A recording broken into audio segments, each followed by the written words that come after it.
All right, well, it's Thursday, and we always do a Star Trek rewatch. So here we go. We have made it up to a really great episode, in my opinion, the Enterprise incident. Of course, we're in season 3, episode number 2.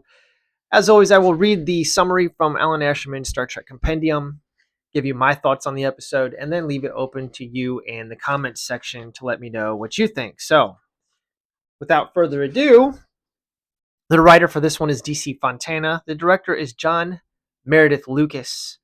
Stardate 5031.3. Captain Kirk, in an overworked and confused state, takes the Enterprise into Romulan space where the starship is immediately surrounded by Romulan ships, which demand her surrender. Of course, these are actual D7 Klingon battle cruisers that we've seen in other episodes of the series. Apparently, I think that they lost the model for the Romulan ship that we saw in Balance of Terror. So they had to come up with a quick fix. So they simply have Spock say a line that intelligence reports that Klingons and Romulans are now sharing technology. So that's how they get around this, by using the Klingon models. All right. Kirk and Spock are beamed aboard the Romulan flagship, and Kirk attempts to explain his ship's trespass as an equipment failure. Of course, it's not true. He actually ordered the ship into the Romulan neutral zone. I'm doing it live. The dog's barking, my kids are yelling. I'm not re-recording this. The Romulan flagship and Kirk attempt to explain. I already said that.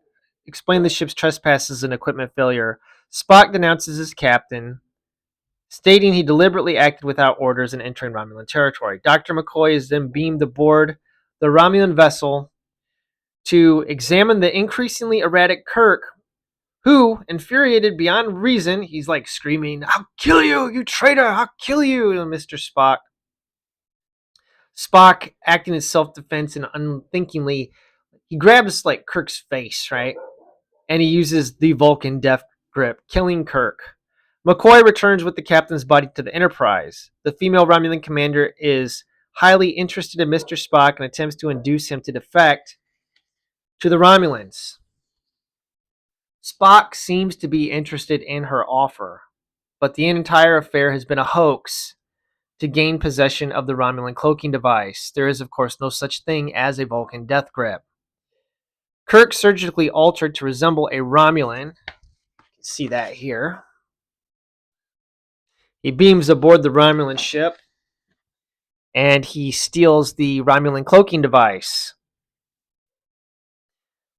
After the theft is discovered, Spock is declared a spy, and as he awaits his execution, Chekhov locates him using the ship's sensors.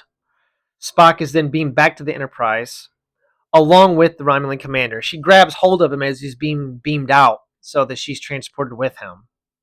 The Enterprise then escapes by using the cloaking device, which was hurriedly installed by Scotty.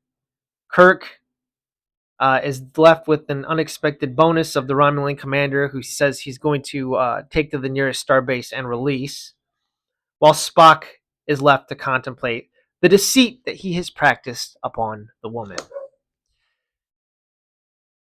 Okay, so I stepped outside because my dog's going nuts in there, and I don't know if it's any better outside here, but yeah, I really like this one. I think it's a great episode. Probably one of the better ones we're going to see here in season 3. So, sometimes the good ones, you just don't have a whole lot to say about them. Sometimes the bad episodes, you've got a lot more to talk about. I really don't have any complaints. I think that all of the stuff between our big three, Kirk, Spock, and McCoy, as always, is absolutely fantastic. Get to see Scotty in command of the Enterprise, which is always a plus for me. I love seeing Scotty at the in the captain's chair, and he doesn't disappoint in this one either. I mean, he refuses to obey the Romulans' orders. He's just like kind of belligerent and says he'll only follow the orders of Captain Kirk. At which point, like Shatner goes off on Spock and talks about, like, you see there, that's loyalty, you traitor, and all this stuff. So I don't know, it's a great one in my opinion. Of course, written by Dorothy Fontana, so I mean, I wouldn't expect it to be bad. She's a great writer, and many of her episodes tend to be some of the best ones that we've seen. And sadly, I can't say the same for a lot of the episodes we're going to see this season, including next week. The Paradise Syndrome, we're going to get to see some stereotypical Native American shenanigans with Kirk yelling, "I am Kirk!" So stay tuned for that. It ought to be a barrel of laughs. Anyways, let me know what you think about this one below. Uh, I liked it. I don't know where I'd rank it. It's definitely in the top half of our Star Trek rewatch as far as I'm concerned. But till next time, thanks for watching and have a wonderful day.